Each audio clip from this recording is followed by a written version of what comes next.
40 ہجری میں آپ کو ایک بڑا ہی زبردست واقعہ سنانے جا رہا ہوں۔ یہ واقعہ عرب دنیا کے ایک نوجوان کا ہے، مذہبی گھرانہ تھا اس کا، اور یہ جو نوجوان تھا یہ یونیورسٹی کا اسٹوڈنٹ تھا، اور اسے اسکالرشپ ملی آؤٹ آف کنٹری جا کر پڑھنے کی۔ تو مذہبی گھرانہ تو تھا یہ، تو اتنا زیادہ اتنا ڈر نہیں تھا کہ کچھ اور ہو جائے گا۔ تو out of country, western country میں، انگلش کنٹری جس کو آپ کہتے ہیں، نان مسلمس کنٹری میں اس کا جانا ہوا۔ یہ نوجوان نے جب جو کچھ کہا اس کا لب لباب میں تھوڑا سا اپنے طور پر بیان کروں گا۔ لائیو بھی ہیں تو ہر چیز بیان کرنا مناسب بھی نہیں ہوتا، تو میں تھوڑا اپنے انداز سے بھی اس کو لے کر چلوں گا۔ ہوا یہ کہ یہ نوجوان اب کہتا ہے کہ میں جب وہاں پہنچا تو جب یونیورسٹی میں میری کلاسز کے لیے میں پہنچا تو وہاں پر بڑا عجیب و غریب ماحول تھا، اور چونکہ میرا ماحول تبدیل تھا، میں ایک اسلامی کنٹری سے آیا تھا، عرب دنیا سے آیا تھا، تو میرے عجیب سا لگ رہا تھا۔ کوئی دوست وغیرہ بھی نہیں تھے، شروع کے دن بڑے عجیب و غریب میرے کٹ رہے تھے۔ آہستہ آہستہ آہستہ آہستہ میری کچھ دوستیاں شروع ہوئیں اور میرا دل لگنا بھی شروع ہو گیا۔ اب چونکہ آزادی تھی، کوئی دیکھنے پوچھنے والا تھا نہیں، اور گیدرنگ بھی میری پہ جیسی تھی ویسی تھی، تو گیدرنگ کے ساتھ کبھی یہاں جانا کبھی وہاں جانا، اور یوں کرتے کرتے کرتے کرتے ہم کلب میں جانے لگے نا۔ اب کلب میں جب جاتے تھے تو وہاں پر جس طرح کا ماحول بنتا تھا کہ نارملی موسیقی بھی تھی، میوزک بھی تھا، لڑکیاں بھی تھیں، اور بھی بہت کچھ تھا۔ اور میرا فرینڈ سرکل ہی ایسا ہو گیا تھا، اب میں انہی میں رہنے لگا۔ پڑھائی جیسی تیسی چل رہی تھی، صحیح غلط، مگر میری توجہ اب تفریح، انٹرٹینمنٹ اور اس طرف میری توجہ چلی گئی۔ آہستہ آہستہ ہمارے گرد لڑکیاں جمع ہونا شروع ہوئی، اور ہمیں بھی ان کے ساتھ دوستیوں میں مزہ آنے لگا۔ اب ہم چند ایک دوست تھے، ہمارے گروپ بن گئے، اور اسی میں وہ چند ایک لڑکیاں بھی آ گئیں۔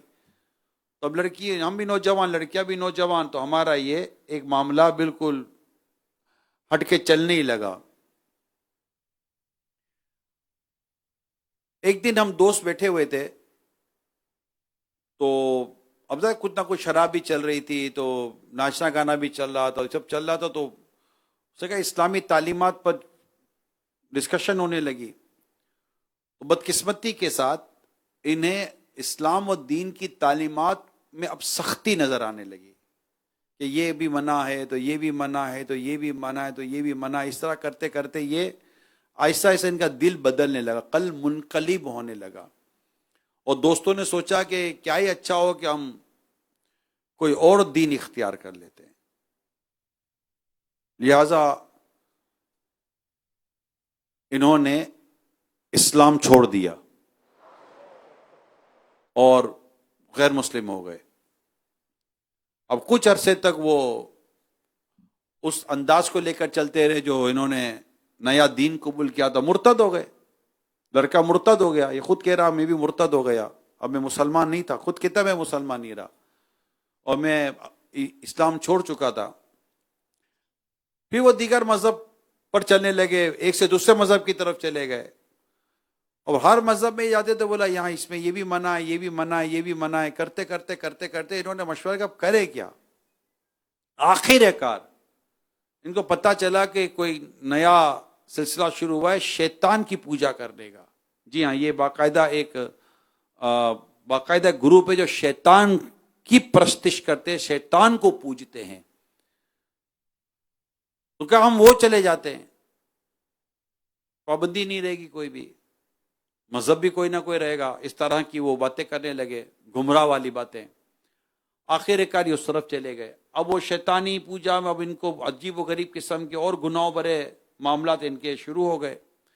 کہتا ہے بس اسی طرح ہماری زندگی گزرتی گئی گزرتی گئی گزرتی گئی، پیسے آ رہے تھے, اسکالرشپ بھی تھی, کوئی پوچھنے والا نہیں تھا, دیکھنے والا نہیں تھا, گھر بھی دور, خاندان بھی دور, کبھی کو مہینوں میں رابطہ ہو گیا تو ہو گیا, ورنہ ہم رابطے نہیں کرتے تھے. بولا میں نے گھر میں بتا دیا کہ میں مسلمان نہیں ہوں, میں نے گھر میں بھی بتا دیا میں مسلمان نہیں رہا, اور اس سے میرے والد صاحب کو, میرے پورے گھر کو صدمہ ہوا, مگر مجھے کوئی پرواہ نہیں تھی, میں آزاد ہو کر جینا چاہتا تھا. اسی طرح بولا میری زندگی گزرتی گئی, آخر کار پیسے بھی پورے ہو گئے, اسکالرشپ بھی پوری ہو گئی, اور اب یونیورسٹی کا ایڈمیشن بھی ختم ہو گیا. اب سوائے اس کے کہ میں گھر واپس آؤں, میرے پاس آپشن بھی نہیں تھا, کروں گا کیا, میں گھر واپس آ گیا. اب میں گھر واپس آیا تو سارے گھر والے مجھ سے ناراض, لیکن میں نے کہہ دیا تھا کہ ناراض واراض ہونے کی ضرورت نہیں ہے, مطلب میں جیسا ہوں ویسا ہی ہوں, میں بدلوں گا نہیں. اب یوں مطلب ہوتا رہا. تو اس نے کہا, میرے جو دوست تھے, پھر ایک دن ہم تھوڑے عرصے کے پھر وہی دوست ملے, تو ہم نے کہا یار کیا کریں, سکون نہیں ہے, مزہ نہیں ہے. ہم نے اتنی لائنیں بدلی, یہ بدلا وہ بدلا, سارا کچھ بدلا, لیکن مزہ نہیں آ رہا, سکون نہیں آ رہا, بے چینی ہے, بے قراری ہے, کرے تو کیا کریں. کہا یار جو تیرا حال ہے وہی ہمارا حال ہے, یار ایک کام کرتے ہیں, مر جاتے ہیں, خودکشی کر لیتے ہیں. یہ ان کو جینے میں اب لطف ہی نہیں آ رہا تھا, اتنا سب کچھ کر دیا پھر بھی لطف نہیں آ رہا تھا. گناہوں پہ یہ لطف ڈھونڈ رہے تھے نا, یہ گناہوں میں لطف ڈھونڈ رہے تھے, یہ گناہوں میں سکون ڈھونڈ رہے تھے. یہ جس طرح کا سکون ڈھونڈ رہے تھے وہ سکون تو ہوتا ہی نہیں ہے. لیکن بے چینی, اب شیطان کی پوجا تک چلے گئے, شیطان کی یہ کو ماننے میں لگ گئے, تو اب سکون کہاں سے, آخر کار ان کو خودکشی کی طرف ہی لے کے جانا تھا شیطان بدبخت نے, کہ یہ کفر پر ہی مرے. شیطان کی تو پلاننگ ہوتی ہے. اب خودکشی کس سے کریں, اس سے کرے تو ڈر لگتا ہے, اس سے کرے تو ڈر لگتا ہے, خودکشی میں بھی تکلیف ہوتی تھی. تو نوجوان کہتا ہے کہ ہم نے پھر یہ مشورہ کیا کہ ہم ایک کام کریں گے, 4 رمضان کو, کون سی 4 رمضان کو ہم ایک کار میں جائیں گے, اور کار ہم فل اسپیڈ پہ چلائیں گے, اور ایک جگہ آ کر اسٹیئرنگ چھوڑ دیں گے. اب کار کسی نہ کسی کھائے میں جا کر گرنی ہے, ہم وہیں مر جائیں گے, ختم. سب نے کہا یار یہ ٹھیک ہے, ایکسیڈنٹ کے ذریعے سوسائڈ کر لیں گے. ایکسیڈنٹ کے ذریعے سوسائڈ فائنل ہو چکا تھا, ڈیسائیڈ ہو گیا. اب 4 رمضان کا انتظار ہو رہا ہے.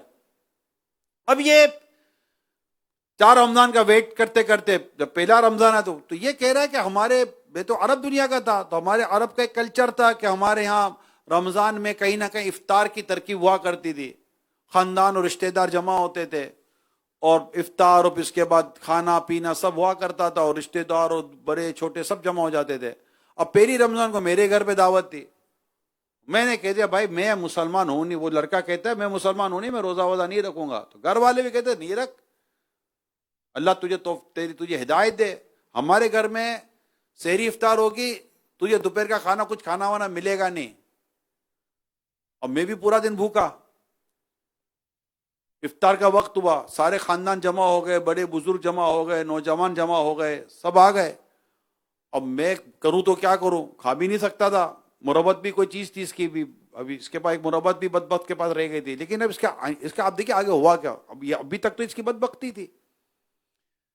اب ہوا یہ کہ افطار اذان ہوئی, مطلب افطار کا وقت ہوا, سب نے افطار کرنی شروع کی. میں مجھ سے بھی نہیں رہا گیا, میں نے بھی کھانا بول بھی نہیں سکتا تھا کچھ بھی کہ میں کون ہوں.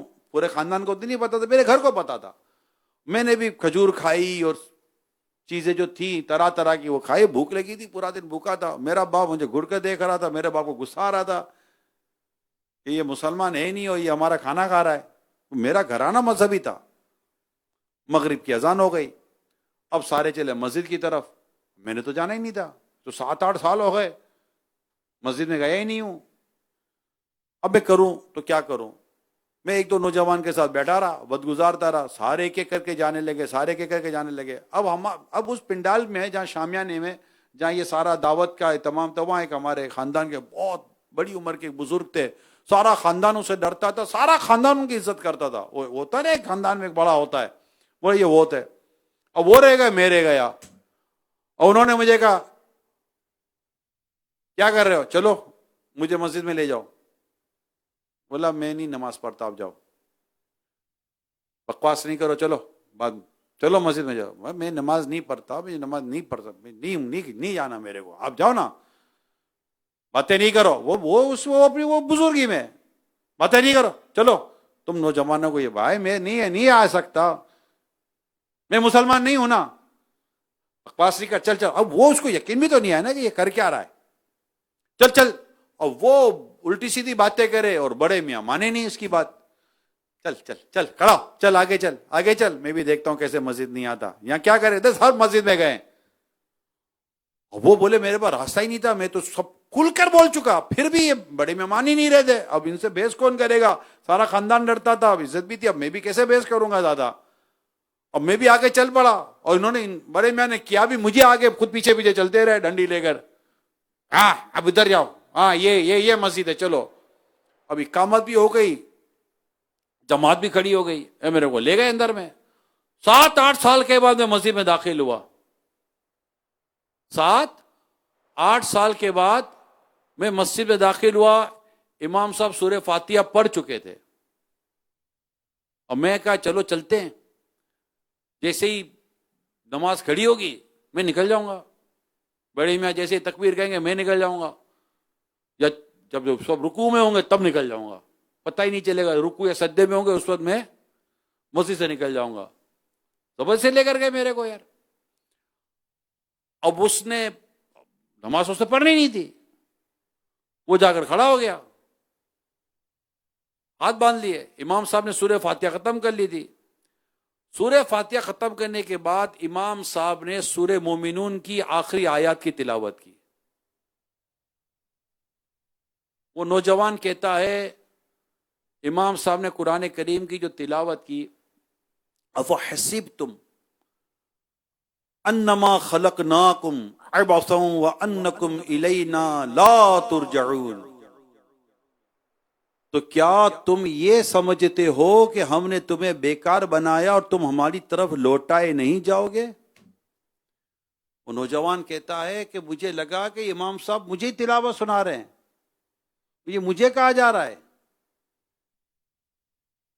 اور میں نے اتنے سالوں کے بعد اللہ کا کلام سنا تھا، اور مجھے تو پتا تھا، مجھے تو پہلے تو آتا تھا یہ سب کچھ، مگر آج تو میں سورہ فاتحہ بھی بھول چکا تھا کیسے پڑھی جاتی ہے، مگر جیسے ہی امام صاحب نے یہ قرآن کریم کی یہ آیت کریمہ تلاوت کی تو میرے رونگٹے کھڑے ہو گئے، اور مجھے ایسا لگا کہ جیسے یہ مجھے امام صاحب یہ جیسے تلاوت میرے لیے ہی ہوئی ہے، اور اس کا معنی بھی اس کو پتا تھے کہ تو کیا تم یہ سمجھتے ہو کہ ہم نے تمہیں بیکار بنایا اور تم ہماری طرف لوٹائے نہیں جاؤ گے؟ مجھے گھبراہٹ ہونے لگی، فتعالى اللہ الملک الحق، تو وہ اللہ بہت بلندی والا ہے جو سچا بادشاہ ہے، لا الہ الا ہو رب العرش الکریم، اس کے سوا کوئی معبود نہیں، وہ عزت والے عرش کا مالک ہے۔ یہ آیت کریمہ سنتے ہی میری آنکھوں سے آنسو بہنے لگے، اور مجھ پر جیسے کہ عجیب سی میری کیفیت ہونے لگی، وَمَن يَدْعُو مَعَ اللَّهِ إِلَٰهًا آخَرَ لَا بُرْهَانَ لَهُ بِهِ فَإِنَّمَا حِسَابُهُ عِندَ رَبِّهِ إِنَّهُ لَا يُفْلِحُ الْكَافِرُونَ، اور جو اللہ کے سوا کسی دوسرے معبود کی عبادت کرے جس کی اس کے پاس کوئی دلیل نہیں، تو اس کا حساب اس کے رب کے پاس ہی ہے، بے شک کافر فلاح نہیں پائیں گے۔ وہ کہتا ہے یہ امام صاحب آیتیں پڑھ رہے تھے اور مجھ پر کشی طاری ہو گئی، مجھے بے ہوشی طاری ہو رہی تھی، مجھے میری آنکھوں سے آنسو نکل رہے تھے، یہاں تک کہ امام صاحب جب آخری آیت پڑھنے لگے تو میں بے ہوش ہو کر گر گیا، اور آخری کیا تھی؟ وَقُلْ رَبِّ اغْفِرْ وَارْحَمْ وَأَنْتَ خَيْرُ الرَّاحِمِينَ، وَقُلْ رَبِّ اغْفِرْ وَارْحَمْ وَأَنْتَ خَيْرُ الرَّاحِمِينَ، اور تم عرض کرو اے میرے رب بخش دے اور رحم فرما، اور تو سب سے بہتر رحم فرمانے والا ہے۔ مگر میں بے ہوش ہو چکا تھا، لوگوں نے میرے چہرے پر پانی ڈال کے جب مجھے ہوش میں لائے تو میرے کانوں میں امام صاحب کی وہ آخری آیت کے الفاظ میرے کانوں میں گونج رہے تھے، وَقُلْ رَبِّ اغْفِرْ، وَقُلْ رَبِّ اغْفِرْ، اور تم عرض کرو اے میرے رب بخش دے، وَارْحَمْ، اور رحم فرما، وَأَنْتَ خَيْرُ الرَّاحِمِينَ، اور تو سب سے بہتر رحم فرمانے والا ہے۔ اور میں کلمہ پڑھ کر مسلمان ہو گیا۔ ماہ رمضان کے پہلے روزے کی برکت، اللہ پاک کے پاکیزہ کلام کی برکت، کہ اللہ پاک نے مجھ بھٹکے ہوئے کو پھر راستہ دکھایا اور میں ایمان لے آیا۔ اس کے بعد مجھے وہ سکون ملا جو سکون مجھے چاہیے تھا، جس کی وجہ سے ہم خودکشی کرنے جا رہے تھے کہ ہم بے چین ہیں، بیکار، لیکن کلمہ پڑھتے ہی میں اسی سکون کی طرف چلا گیا جو سکون کی مجھے تلاش تھی، جس راحت کی مجھے تلاش تھی، جس کیفیت کی مجھے تلاش تھی۔ اب چونکہ لیڈ تو میں ہی کر رہا تھا سارے گروپ کو، تو پھر میں نے ان سب کو جمع کیا جو ہم مل کے خودکشی کرنے جا رہے تھے، پھر میں نے ان کو بلا کر سارا بتایا کہ میرے ساتھ یہ ہوا اور میں اب کلمہ پڑھ کر دائرہ اسلام میں داخل ہو گیا ہوں، اللہ پاک نے مجھے ہدایت دی، ہم گمراہ ہو گئے تھے وغیرہ وغیرہ۔ تو اب چونکہ میں نے ان سب کو سمجھایا، یہ سارا میں نے واقعہ سنایا، میرے سارے دوست بھی کلمہ پڑھ کر مسلمان ہو گئے۔ صلو علی الحبیب صلی اللہ تعالی علی محمد وعلی آلہ وصحبہ وبارک وسلم۔ یہ واقعہ ایک نوجوان کی توبہ کا، اس کا رجوع کرنے کا، اس کا رجوع لانے کا، مگر اس کے اندر ہمارے لیے سیکھنے کا بہت ہے۔ ایک مذہبی گھرانے کا نوجوان ایک ایسے مقام تک پہنچا کیسے کہ جہاں اس نے اپنا ایمان تک برباد کر دیا، اس کو معاذ اللہ اسلام میں سختی نظر آنے لگی، جبکہ اسلام کے علاوہ کوئی مذہب اللہ کے نزدیک پسندیدہ نہیں۔ وہ ہے نا عند اللہ الاسلام، ان الدین عند اللہ الاسلام، بے شک اللہ کے نزدیک دین اسلام ہی ہے، یہی اللہ کے نزدیک پسندیدہ دین ہے، اور وہ اسی کو سختی سمجھنے لگا۔ حالانکہ قرآن کریم میں واضح طور پر ہے، یا ایھا الذین آمنوا ادخلوا فی السلم کافہ، اے ایمان والو اسلام میں پورے کے پورے داخل ہو جاؤ۔ اب نفس اور عیاشی اور نفس کی شرارت اور عیاشی کی جو عادتیں ہوتی ہیں، یہ زبان سے اس طرح کے جملے نکلوا دیتی ہیں کہ اسلام و دین میں معاذ اللہ سختی ہے۔ اچھا، سختی اس نے کہا سختی ہے، اب کوئی تو بول نہیں سکتا سختی ہے، تو یہ بعض اوقات کیا کہہ دیتے ہیں، یہ جو مذہبی لوگ ہیں نا، یہ سختی پیدا کرے۔ وہ تو قرآن کی آیتیں بیان کرتے ہیں، وہ تو سرکار صلی اللہ علیہ وسلم کی حدیثیں بیان کرتے ہیں، وہ تو اسلام و دین کے اصول بیان کرتے ہیں، مگر چونکہ اس کی صحبت غلط ہو گئی تھی، بات سمجھ رہے ہیں، اس کی صحبت غلط ہو گئی تھی، اس کے دوست غلط ہو گئے تھے۔ ایک نوجوان اسکول، کالج، یونیورسٹی میں پڑھنے جاتا ہے، اس کو سگریٹ کی بھی عادت نہیں ہوتی، لیکن کچھ عرصے کے بعد وہ چرس پینے لگتا ہے، وہ ہیروئن پینے لگتا ہے، وہ نشہ کرنے لگتا ہے۔ وجہ کیا تھی؟ کہ اس کو کتابوں میں نشہ پلایا جاتا تھا؟ نہیں، اس کو اپنی ادارے میں، اس کی کالج میں، یونیورسٹی میں، اسکول میں اس کو جو دوست ملے تھے وہ نشئی مل گئے، وہ کینٹین میں جا کر بٹھا کر اس کو نشہ کروانے لگ گئے۔ میں نے کالج یونیورسٹی کا ماحول دیکھا ہے، میں نے کینٹین کا ماحول دیکھا ہوا ہے۔ جب دعوت اسلامی میں نہیں تھا، میں نے کینٹین کا، کالج یونیورسٹی کے اندر کے میرے ماحول دیکھے ہوئے ہیں۔ جب پھر تو میں دعوت اسلامی میں آ گیا تھا، تو یہ ماحول دیکھے ہوئے ہیں، وہاں کی گفتگو دیکھی ہوئی ہے۔ اور آج اس وقت میں تو آپ کو 1991 کی بات کر رہا ہوں، اور آج معاملہ کہاں کے کہاں ہے۔ اس وقت تقریباً میری معلومات کے مطابق جو ریسرچ ہے، جو نیٹ پر بھی موجود ہے، 70% نشہ یونیورسٹیز اور کالجز کے اندر ہے، 70% انٹاکسیکینٹ ایڈکشن گویا کہ ایک طرح سے ہوتا چلا جا رہا ہے یونیورسٹی کالجز کے اندر. اب کوئی جائے اور اس کو دوست ہی ایسے مل گیا. اچھا یہ تو ٹھیک بدقسمتی کے ساتھ لڑکیوں کو اس طرح کی دوستیاں مل جاتی ہیں اور پھر آہستہ آہستہ آہستہ آہستہ یہ اس طرف نکل جاتے کہ اللہ کی پناہ. پھر وہ میوزیکل پروگرام، تو پھر پارٹیاں، تو دعوتیں، اور اس طرح کا پھر یہ کلچر پھر گلیمرائز ہو جاتا ہے. وہاں مرد اور عورت پھر ایک ساتھ ملتے ہیں، جلتے ہیں، بات چیت کرتے ہیں اور ایک دوسرے کے ساتھ ہاتھ ملاتے ہیں ایک دوسرے کے. پھر نہ نگاہ بچتی ہے، نہ ہاتھ بچتے، کچھ بھی نہیں بچتا.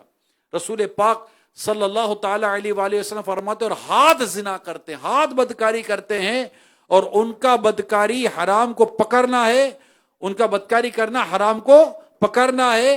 پاؤں بدکاری کرتے ہیں، ان کا بدکاری حرام کی طرف چلنا ہے. منہ بھی بدکاری کرتے ہیں اور ان کا بدکاری کرنا بوسہ لینا ہے.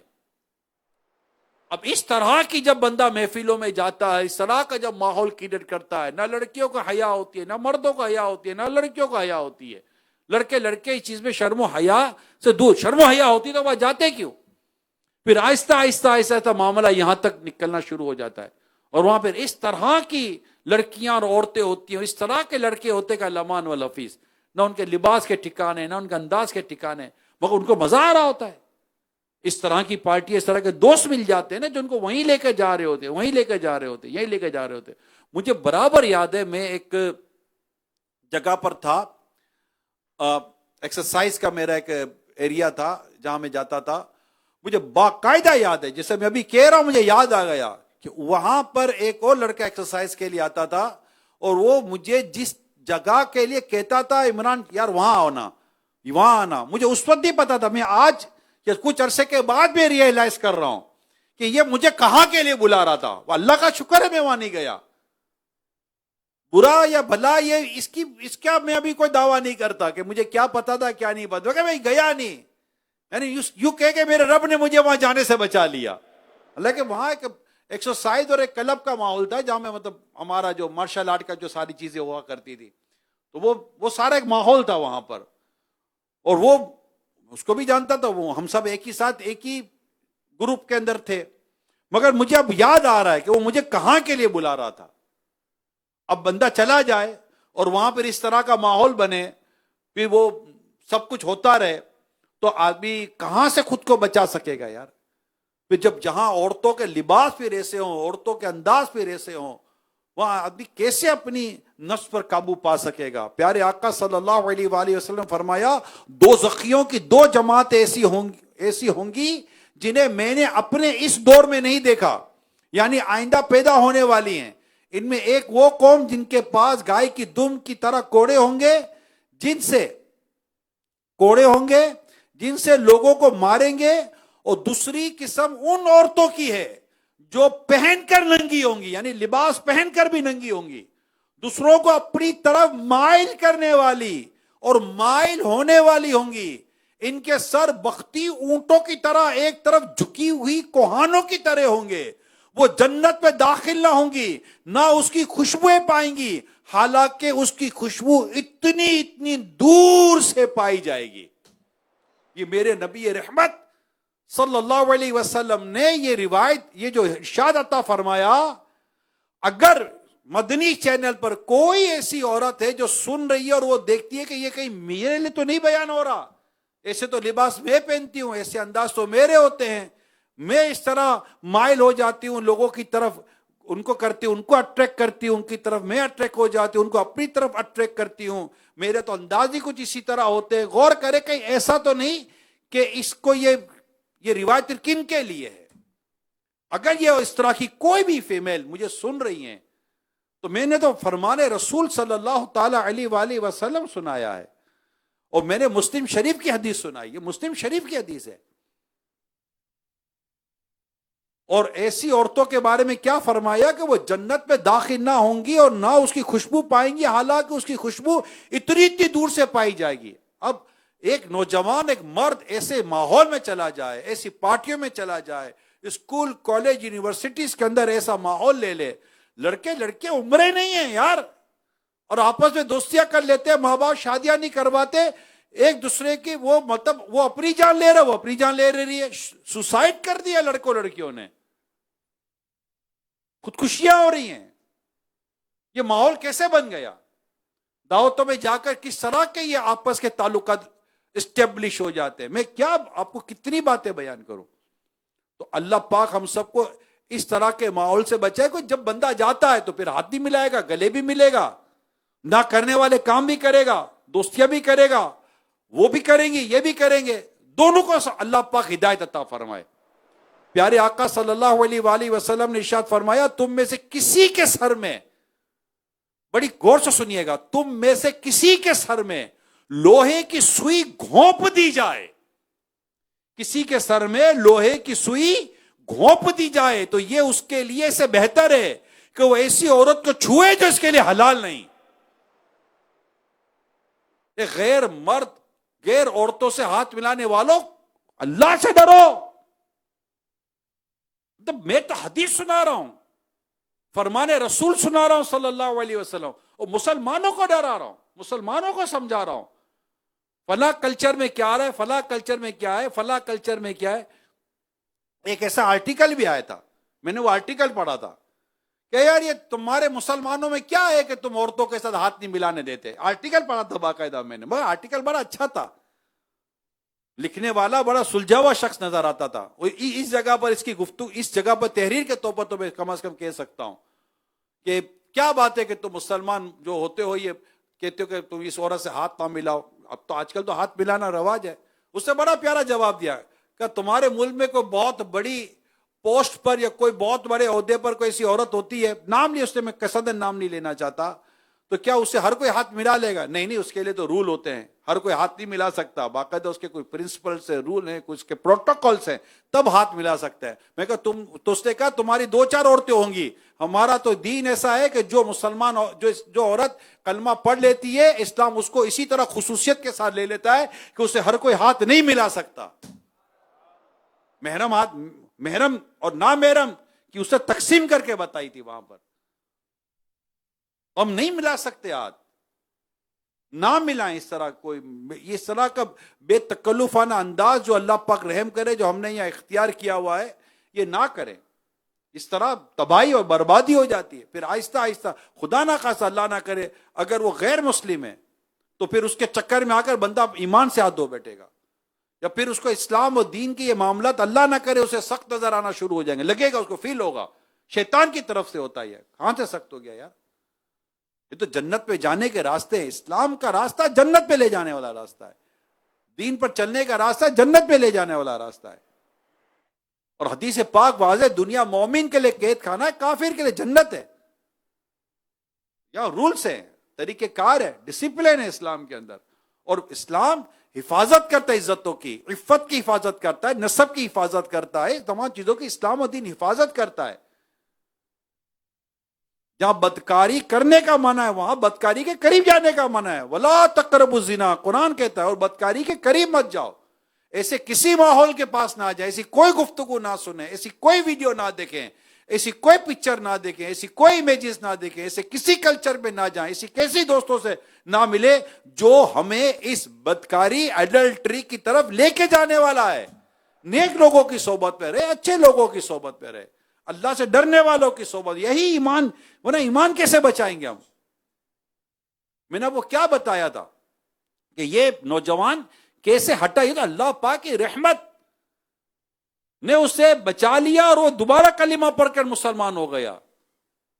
سورہ مومنون کی آیتوں نے اس کو اپنی طرف لے لیا, اور وہ بابا جی اس کو زبردستی لے کر چلے گئے, اور وہ اللہ پاک نے اس کو ایمان کی نعمت سے نوازنا تھا. سیدھی سی بات تو یہ تھی نا, وہ تو اپنا ایمان تو برباد کر چکا تھا, مزید یہ کہ خودکشی کرنے کے لیے جا رہا تھا نا. 4 رمضان کو خودکشی کرنی تھی, پہلی رمضان کو پھر اس کو ایمان کی نعمت نصیب ہو گئی.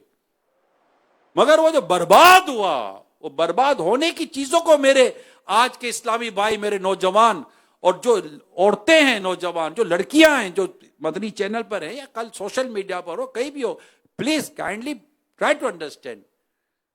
جو اس طرح کے راستے اختیار کرتی ہے, it's not fair, it's not good for you, it's not good for, کسی طرح بھی یہ صحیح نہیں ہے. اسلام نے جو حیا اور شرم کی جو ہمیں باتیں بیان کی ہیں, ہمیں اسی کو اختیار کرنا ہے. پیارے آقا صلی اللہ علیہ وسلم نے کیا خوب ارشاد فرمایا, عورتوں کے ساتھ تنہائی اختیار کرنے سے بچو. یہ جو اجنبی عورتوں کو لڑکیوں کے ساتھ بیٹھتے ہیں نا، ملتے ہیں جلتے ہیں، ان کے ساتھ تنہائی نہیں کرنی چاہیے. عورتوں کے ساتھ تنہائی اختیار کرنے سے بچو. اس ذات کی قسم جس کے قبضے قدرت میری جان ہے، کوئی شخص کسی عورت کے ساتھ تنہائی اختیار نہیں کرتا مگر ان کے درمیان شیطان داخل ہو جاتا ہے. اور مٹی یا سیاہ بدبو دار کیچڑ میں لتھڑا ہوا خنزیر کسی شخص سے ٹکرا جائے، یہ اس کے لیے بہتر ہے کہ اس کے کندھے ایسی عورت سے ٹکرائیں جو اس کے لیے حلال نہیں. کتنا عبرت والا یہ بیان ہے. یعنی کہ کیا فرمایا؟ اور مٹی سے سیاہ، مٹی یا سیاہ بدبو دار کیچڑ میں لتھڑا ہوا خنزیر کسی شخص سے ٹکرا جائے، یہ اس کے لیے اس سے بہتر ہے کہ اس کے کندھے ایسی عورت سے ٹکرائے جو اس کے لیے حلال نہیں. اتنا اسلام نے ڈسٹینس مینٹین کیا ہے تاکہ معاشرہ بگڑنے سے بچے، معاشرہ تباہی سے بچے. آج نوجوان نہیں بچ پا رہے، ہماری بچیاں نہیں بچ پا رہی. اگر ان ارشادات پر عمل کیا ہوتا اور جو اس کے اگینسٹ جو موومنٹ چلاتے ان کی باتوں میں نہ آئے ہوئے ہوتے، ہو سکتا ہے ان کو اپنی نگاہوں کو گندا کرنے کا شوق پیدا ہو گیا ہو، وہ عورتوں کو بے پردہ کر کے اپنی نگاہوں کی جو تسکین ہے اس کا سامان کر رہے ہوں. اب کیا میں کھل کر بولوں؟ مطلب آپ سوچئے یار، میری زبان جس چیز کو ادا کرنے میں میرا ساتھ نہیں دے رہی، عورتیں وہ کام کر رہی ہیں، میں بول نہیں پا رہا ہوں. کہ ایسی با حیا اور ایسی با پردہ اسلامی بہنیں بھی بیٹھ کر سن رہی ہوتی ہے، وہ بھی افورڈ نہیں کر سکیں گے. اس طرح کی ورڈنگ میں نہیں یوز کرنا چاہتا، مگر وہ کلچر تو کم از کم آپ کے سامنے ڈکلیئر کر سکتے ہو نا کہ ایسا کلچر بن رہا ہے. اور اچھے خاصے لوگ بھیج جاتے ہیں کیونکہ ان کا ماحول وہ سوسائٹی کے نام پر چلے جاتے ہیں کہ سوسائٹی ایسی ہے. نہ ہمارا ایک ہی ذہن ہے، ہمیں جنت پہ جانا ہے. ہم وہاں جائیں گے جہاں جنت پہ لے جانے والا معاملہ ہے. جو جنت کے راستے سے ہمیں ہٹائے، ہم اس راستے پہ جانا نہیں چاہتے، ہم اس طریقے پر چلنا نہیں چاہتے. ہمیں جنت کی طرف جانا ہے، ہمیں اللہ پاک کی رضا کی طرف جانا ہے، ہمیں عبادت کی طرف، نیکی کی طرف جانا ہے. میرے پیارے اسلامی بھائیوں، مرد کو بھی چاہیے کہ اپنے آپ کو حیا کے دائرے میں رکھے، حیا کے اندر. اور عورت تو ویسے ہی حیا کے طور پر زیادہ اس کے لیے یہ بات بیان کی جاتی ہے. لہذا کوئی اسلامی بہن کسی بھی اجنبی غیر مرد کے ساتھ بے تکلف ہونے کی ضرورت نہیں ہے. اس سے تو اسی نرم گفتگو سے منع کیا گیا ہے جو کہ سامنے والے کے دل میں کوئی وہ چیز پیدا کر دے، لوچدار گفتگو نہ کرے. اب بہت برا حال ہو گیا کارپوریٹ سوسائٹی کے نام پر، تو کارپوریٹ سیکٹر کے نام پر، عجیب و غریب نام پر، اور مطلب فریڈم کے نام پر تو جناب یہ نہیں ہے اسلام، یہ نہیں. ارے تمہیں کیا پڑا کہ اسلامی کے؟ آج تو میری امی جان ام المومنین سیدنا خدیجہ الکبریٰ رضی اللہ تعالی عنہا کا دن ہے یار. ان کی تعلیمات تو دیکھو، ان کی تعلیمات کیا تھی. ان کی شہزادی خاتون جنت بی بی فاطمہ رضی اللہ تعالی عنہ کی تو تعلیمات دیکھیں. ہماری تو یہ تعلیمات، یہ نہیں کہہ سکتے آپ کہ وہ دور دوسرا تھا. آج کے دور میں زیادہ ضرورت ہے. جب چوری بڑھ جائے تو بیریئر بڑھا دیے جاتے ہیں، چوری ڈاکہ بڑھ جائے تو حفاظتی امور بڑھا دیے جاتے ہیں. جب اس طرح کا ماحول جو خراب ہو رہا ہے بڑھے گا تو حیا اور پیدا کرنے کی کوشش کی جائے گی، پردہ اور پیدا کرنے کی کوشش کی جائے گی. جب مکھیاں زیادہ ہو تو مٹھائیاں کھلی نہیں رکھ دی جاتی، ان کو کور کیا جاتا ہے. مٹھائیاں کھلی رہیں گی تو مکھیاں آئیں گی. بولے مکھیوں کو ہٹاؤ، کتنا ہٹائیں گے؟ مکھیوں کو ہٹانے سے مکھیوں نہیں ہٹیں گی کیونکہ مٹھائی کھلی ہوئی ہے. اگر مکھیوں سے مٹھائی کو بچانا ہے تو مٹھائی کو کور کرنا پڑے گا. مٹھائی کو کور کر لے، اب مکھی کیا بگاڑ لے گی اس مٹھائی کا؟ عورت جب پردے کے ساتھ کور ہو جاتی ہے تو پھر یہ اوباش نظریں اس کا نہیں بگاڑ سکے گی انشاءاللہ.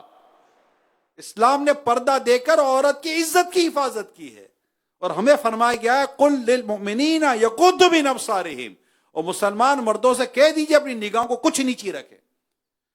ہمیں اپنی نگاہوں کی حفاظت، اپنی شرمگاہ کی حفاظت کا ارشاد دیا گیا ہے، عورت سے بھی کہا گیا ہے.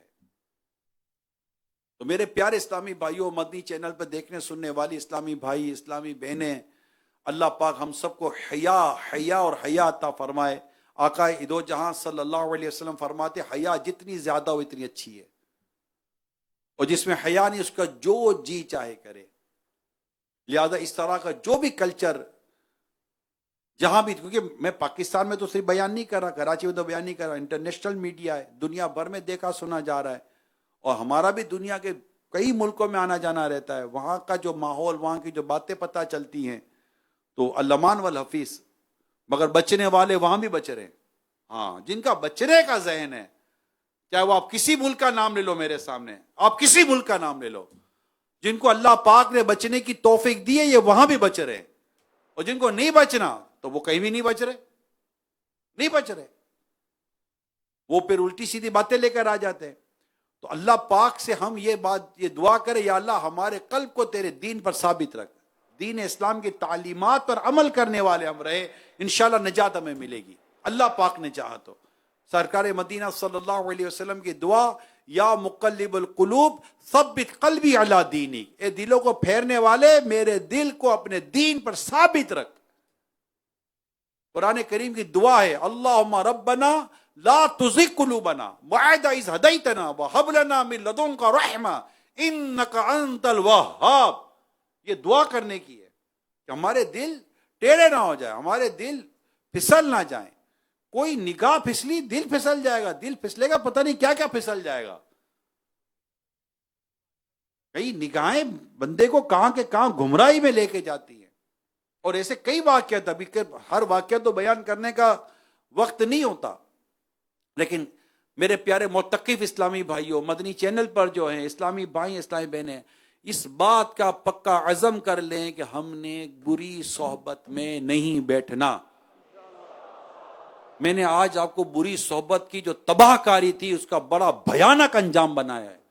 بری صحبت کی تباہ کاری تھی نا، یہ کیا تھی؟ وہ تو مذہبی گھرانے کا تھا۔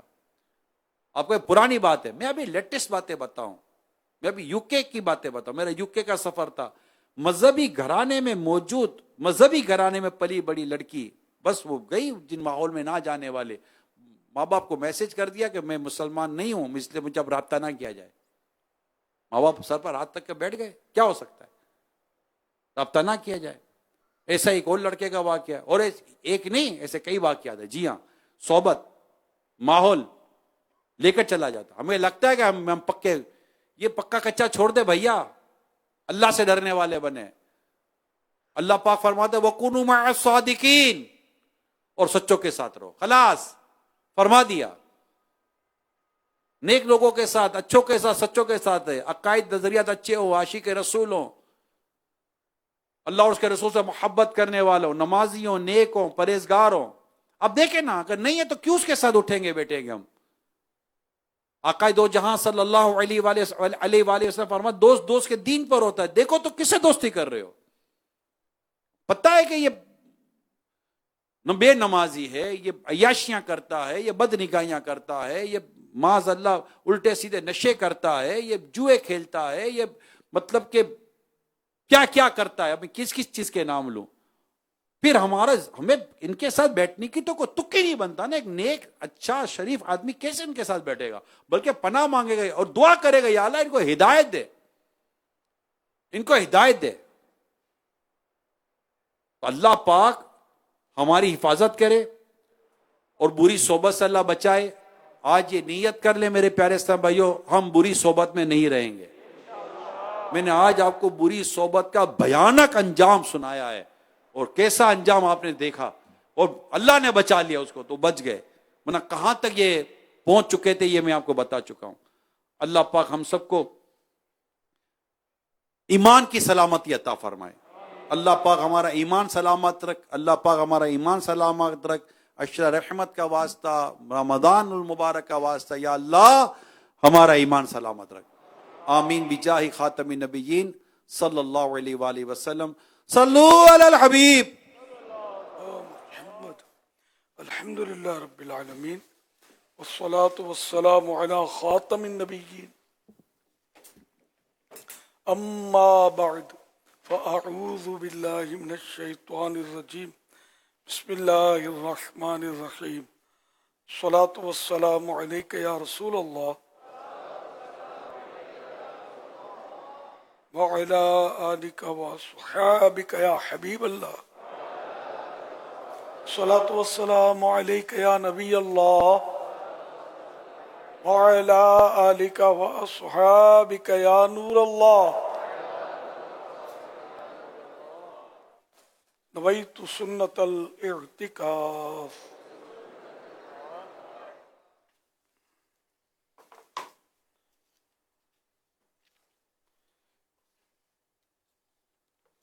حضرت سیدنا صدیق اکبر رضی اللہ تعالی عنہ کا فرمان ہے، اللہ کے پیارے نبی صلی اللہ علیہ وسلم پر درود پاک پڑھنا گناہوں کو اس قدر جلد مٹاتا ہے کہ پانی بھی آگ کو اتنی جلدی نہیں بجھاتا، اور نبی پاک صلی اللہ علیہ وآلہ وسلم پر سلام بھیجنا گردنیں یعنی غلاموں کو آزاد کرنے سے افضل ہے۔ صلو علی الحبیب صلی اللہ علی محمد۔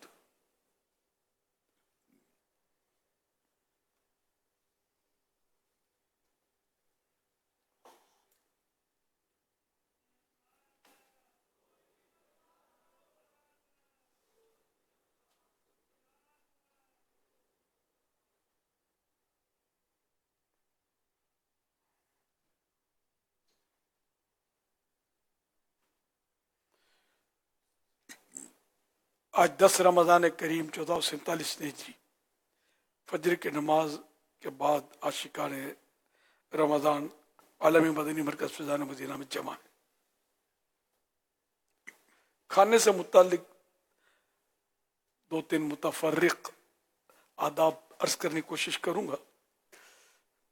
ایک تو یہ کہ سنت کے مطابق بیٹھ کر کھایا جائے، یعنی ایک گھٹنا کھڑا کر کے دوسرا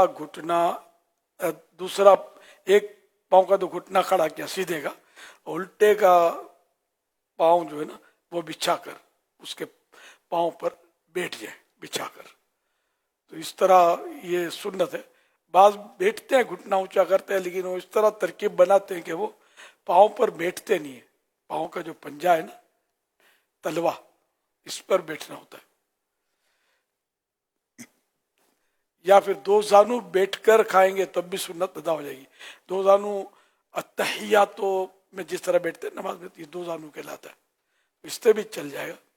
اس میں یہ خیال رکھنا ہے کہ اتنا جھکنا اتنے زیادہ نہ جھکے۔ بعض لوگ بہت زیادہ یوں جھک کر کھا رہے ہوتے ہیں، لکھ بھی جھک کر رہے ہوتے ہیں یوں ایک دم جھک کر، تو یہ نقصان دہ ہوتا ہے۔ جھک کر لکھنے کے تعلق سے میں نے پڑھا تھا کہ آنکھوں، پھیپھڑوں اور کمر کی تکلیف اس سے ہو سکتی ہے، آنکھیں بھی کمزور، پھیپھڑے تکلیف اور کمر پیٹھ، تو کھانے میں شاید ہو سکتا ہے اس سے زیادہ نقصان ہوتا ہو، کیونکہ فیل بھی کر رہا کھانے کا اندر جا بھی رہا اور جھکا ہوا ایک دم، تو اس طرح نہ کیا جائے۔ باقی یہ کہ پردے کی عادت اگر بن جائے تو مکہ مدینہ، کہ بعضوں کے کپڑے نہیں ٹھیک ہوتے، کپڑے عام طور پہ سکڑے ہوئے سمٹے ہوئے، تو یہ کہ جب یوں بیٹھتے ہیں سنت کے مطابق خاص کر بیٹھیں گے تو پھر یہ کہ پردے کی ضرورت ہوتی ہے۔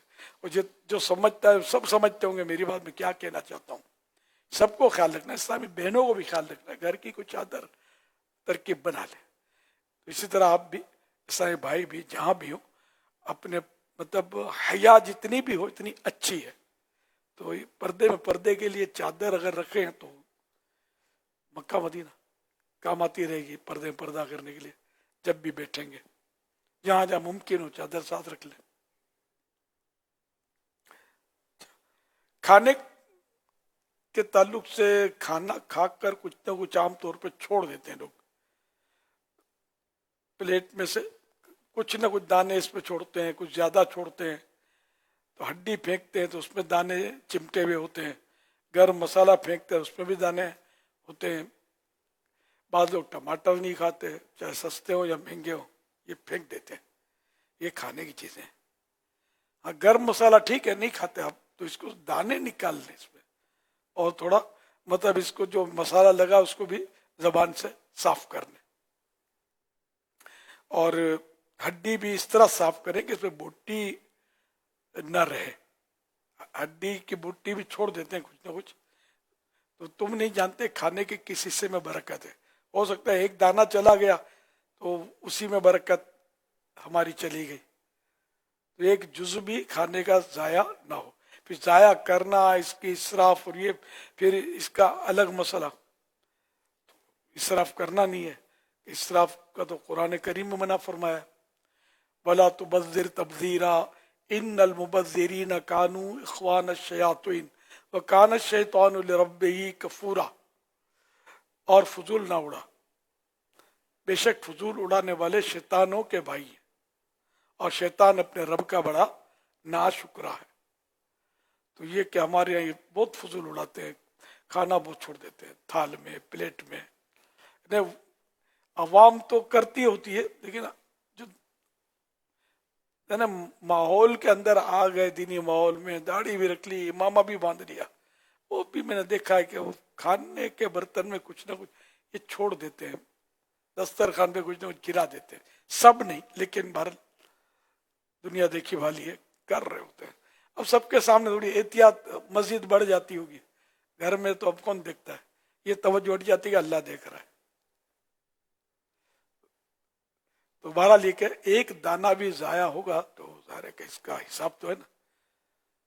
آدھا دانہ بھی کیوں ضائع ہو.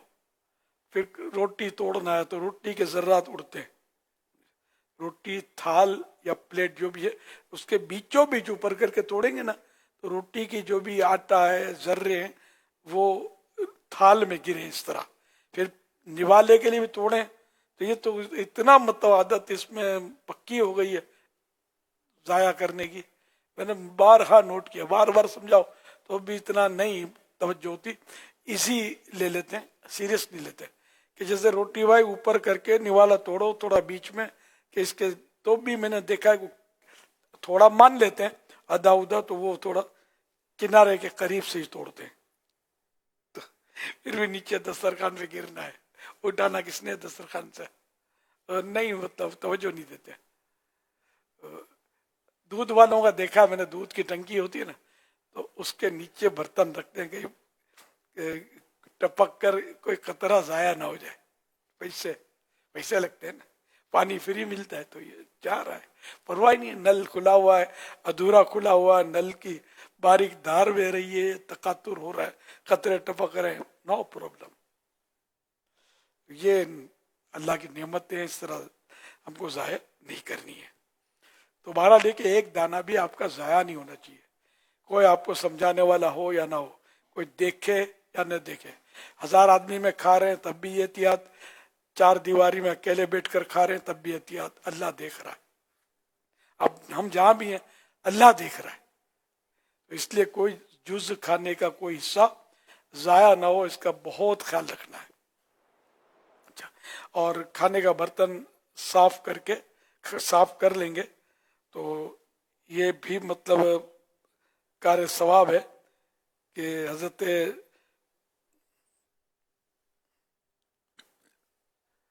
حدیث پاک میں کہ کھانے کے بعد جو شخص برتن چاٹتا ہے تو وہ برتن اس کے لیے دعا کرتا ہے اور کہتا ہے اللہ تعالیٰ تجھے جہنم کی آگ سے آزاد کرے جس طرح تو نے مجھے شیطان سے آزاد کیا. اور ایک روایت میں ہے کہ برتن اس کے لیے استغفار کرتا ہے، مغفرت کی دعا کرتا ہے.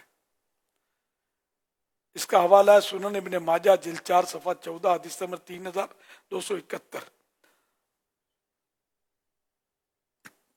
اور احیاء العلوم جلد 2 صفحہ 7 پر ہے، جس برتن میں کھایا اس کو چاٹنے کے بعد دھو کر پی لیجئے، انشاءاللہ الکریم ایک غلام آزاد کرنے کا ثواب ملے گا.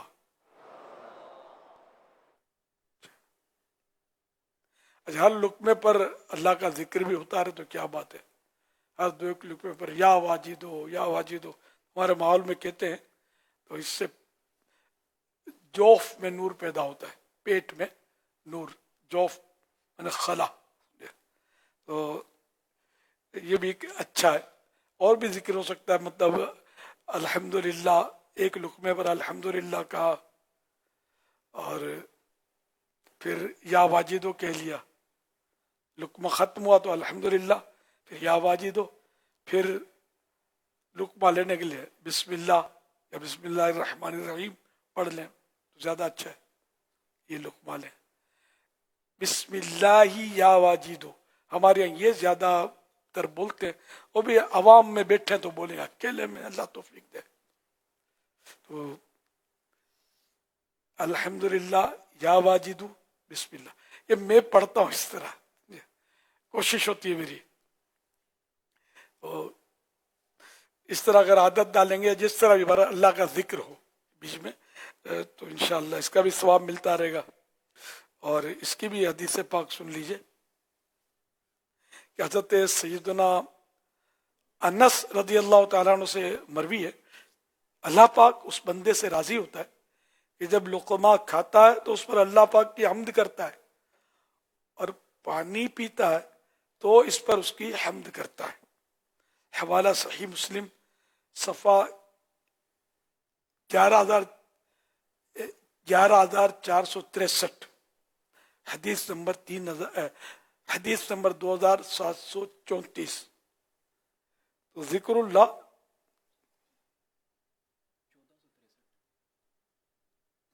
جی, اور صحیح مسلم صفحہ نمبر 1463 اور حدیث نمبر 2734. تو ہمارا مطلب ہے کوئی کام جو ہو نا, ہر کام شریعت و سنت کے مطابق ہو, اللہ کے رضا کے لیے ہو. اور کھانا کھائیں تو کم از کم اتنی نیت تو کر لیں کہ عبادت پر قوت حاصل کروں گا. پانی پئیں تو نیت کر لیں عبادت پر قوت حاصل کرنے کے لیے پیوں گا. تو اس سے یہ کھانا جو یہ عبادت بن جائے گا, ثواب ملے گا. ورنہ قیامت کے دن حساب دینا پڑے گا کھانے کا پینے کا. یہ یاد کر رہے ہیں. اور بھی نیتیں, جتنی نیتیں زیادہ اتنا ثواب زیادہ, کم از کم اتنی نیت تو کر لیں.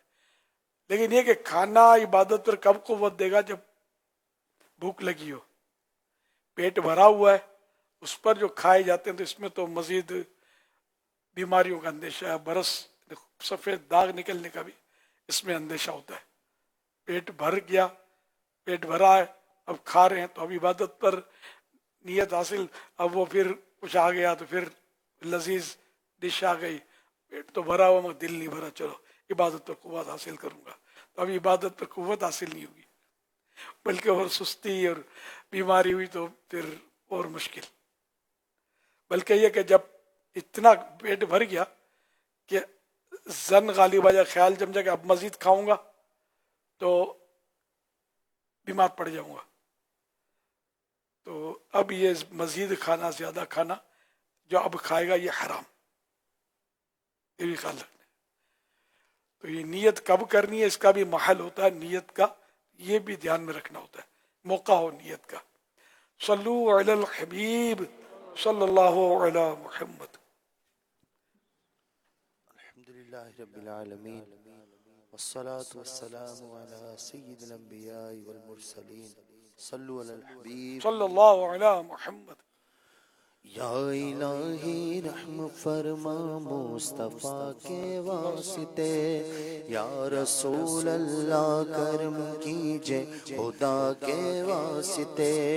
مشکلیں حل کر شہ مشکل کشا کے واسطے, کربلائیں رد شہید کربلا کے واسطے.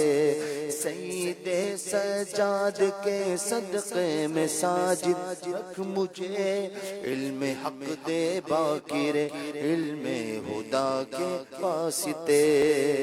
صدق صادق کا تصدق صادق الاسلام کر, بے غضب راضی ہو کاظم اور رضا کے واسطے. بہر معروف و سری معروف دے بے خود سری جند حق میں گن جنید با صفا کے واسطے بہر شبلی شیر حق دنیا کے کتوں سے بچا ایک کارک عبد واحد بیریا کے واسطے بھول فرح کا صدقہ کر غم کو فرح دے حسن و سعد بل حسن اور بو سعید سعدیزہ کے واسطے قادری کر قادری رکھ قادریوں میں اٹھا قادری کر قادری رکھ قادریوں میں اٹھا فخر عبد القادر قدرت نما کے واسطے احسن اللہ لہم رزقن سے دے رزق حسن بندہ رزاق تاج الاسفیاء کے واسطے نصر ابی صالح کا صدقہ صالح و منصور رکھ دے حیات دین محیے جاں فضا کے واسطے دور عرفان و علوم و حمد و حسن و بہا دے علی موسیٰ حسن احمد بہا کے واسطے بہر ابراہیم مجھ پر نار غم گلزار کر بھیک دے داتا بھکاری بادشاہ کے واسطے خانہ دل کو زیاد روح ایمان کو جمال شہزیاں مولا جمال الاولیاء کے واسطے دے محمد کے لیے روزی کا رحمت کے لیے خان فضل اللہ سے عیسیٰ گدا کے واسطے دین و دنیا کے مجھے برکات دے برکات سے عشق حق دے عشق انتماء کے واسطے حب اہل بیت دے آل محمد کے لیے کر شہید عشق حمزہ پیشوا کے واسطے دل کو اچھا تن کو ستھرا جان کو پر نور کر دل کو اچھا تن کو ستھرا جان کو پر نور کر اچھے پیارے شمس دی بدر العلا کے واسطے تو جہاں میں خادم آل رسول اللہ کر حضرت آل رسول مقتدی کے واسطے کر عطا احمد رضائے احمد مرسل مجھے میرے مولا حضرت احمد رضا کے واسطے پرزیاں کر میرا چہرہ حشر میں اے کبریا شہزیاء الدین پیر باصفا کے واسطے احینا فی الدین والدنیا سلام بالسلام قادری عبد السلام خوش ادا کے واسطے عشق احمد میں عطا کر چشم تر سوزے جگر یا خدا الیاس کو احمد رضا کے واسطے عشق احمد میں عطا کر چشم تر سوزے جگر میرے مرشد عاشق خیر الورا کے واسطے صدقہ ان آیا کا دے چین اس علم و عمل عفو عرفا عافیت اس بے نوا کے واسطے اللہم آمین بجاہ خاتم النبیین صلی اللہ علیہ وآلہ وسلم ان اللہ وملائکتہ یصلون علی النبی یا ایہا الذین آمنوا صلوا علیہ وسلموا تسلیما صلی اللہ علی النبی الأمی وآلہ صلی اللہ علیہ وسلم صلاة و سلاما علیکہ یا سیدی یا سیدی یا سیدی یا مکی یا مدنی یا عربی یا قرشی ہاشمی یا مطلبی یا رسول اللہ سبحان ربک رب العزت عما یصفون والسلام على المرسلين والحمد لله رب العالمين. لا إله إلا الله محمد رسول الله صلى الله عليه وآله وسلم. صلوا صلاة الإشراق يرحمنا الله. رہیے مدنی چینل مدنی مرحبا مدنی چینل کی کیا شان ہے مرحبا مدنی چینل کی کیا شان ہے سارے جگ میں رواں سارے جگ میں رواں اس کا فیضان ہے مرحبا مدنی چینل کی کیا شان ہے رمضان